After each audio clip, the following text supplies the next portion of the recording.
He had everything most teenagers beg their parents for. Unlimited Wi-Fi, no screen time rules, money whenever he asked.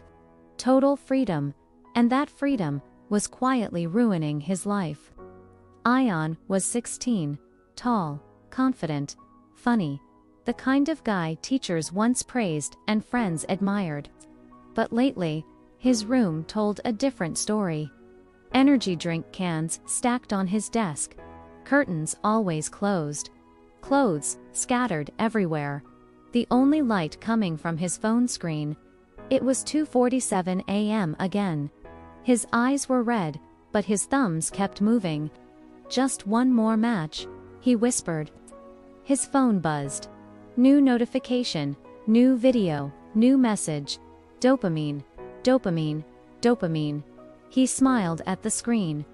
Outside his room, the world was asleep. Inside his room, he was wide awake. 7 a.m., his alarm rang. He hit snooze 3 times. His mother knocked. Ion, you're going to be late. I'm up. He lied. He wasn't. He dragged himself out of bed, dizzy and irritated. At breakfast, he scrolled while chewing. His father tried speaking. How's football practice? Fine, Ion replied without looking up. It wasn't fine. He had skipped the last 3 practices. But admitting that would require effort. And effort felt exhausting lately. In class, his eyes struggled to stay open. The teacher called his name. Ion, can you solve this? Silence. He stared at the board. Numbers looked unfamiliar. Once, math was his strongest subject. Now, it felt like another language.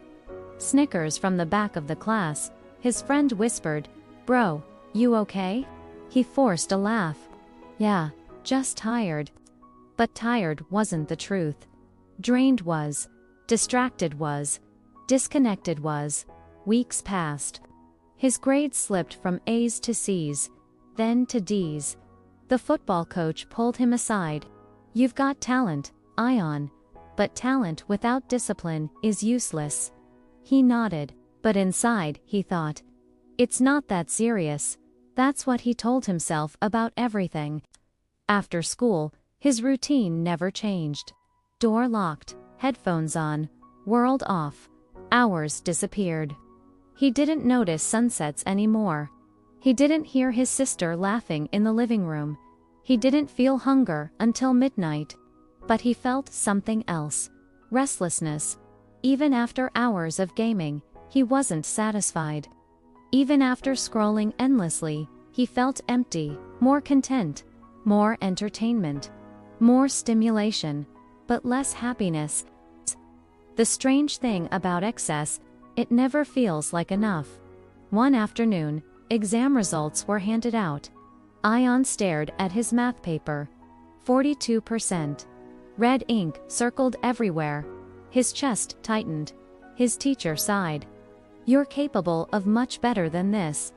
The words hurt more than the grade, because deep down, he knew it was true. He walked home silently. No music in his ears. No jokes with friends. Just heavy thoughts. He entered his room, shut the door, and threw his bag aside. He grabbed his phone, escape mode. But when he opened his game, no connection. He refreshed. Nothing. He checked Wi-Fi settings. No internet. He ran to the router, restarted it. Still nothing. He felt anger rising. No, no, no. Not today. His mother called from the hallway. The internet company said there's an outage. It might take a few days. A few days, to Ion, that felt like a disaster. That night, his room was different. No flashing screen. No noise, no distraction. Just silence. And silence can be uncomfortable. He lay on his bed, staring at the ceiling. His mind, usually numbed by constant content, started thinking. When was the last time he practiced football seriously? When was the last time he studied without checking his phone? When was the last time he felt proud of himself? He couldn't remember. His chest felt heavy. Not because of failure, but because of realization.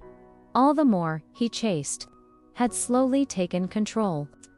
He thought unlimited access meant freedom, but now, without it, he felt exposed, almost lost. He looked around his room, messy, unorganized, just like his mind. He picked up his football from under the bed. It was covered in dust. He wiped it with his sleeve. He held it for a moment. It felt unfamiliar. That scared him. How could something he once loved feel distant? He sat on the floor, phone in his hand. No notifications, no escape, just truth. And for the first time in a long time, he whispered to himself, "When did I lose control?" Because nobody forced him. Nobody pressured him. He chose more every time. More fun over focus. More comfort over growth. More entertainment over effort. And slowly, he lost balance.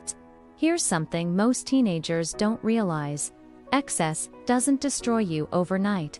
It happens quietly. One late night. One skipped practice. One ignored responsibility. Until suddenly, you don't recognize yourself anymore. And Ion was standing at that edge. But the next few days, without internet, were about to change everything. Would he go back to his old habits? Or would this silence force him to become someone stronger? Wait for part 2 to see what happened. If you like this story, please like, subscribe, and share.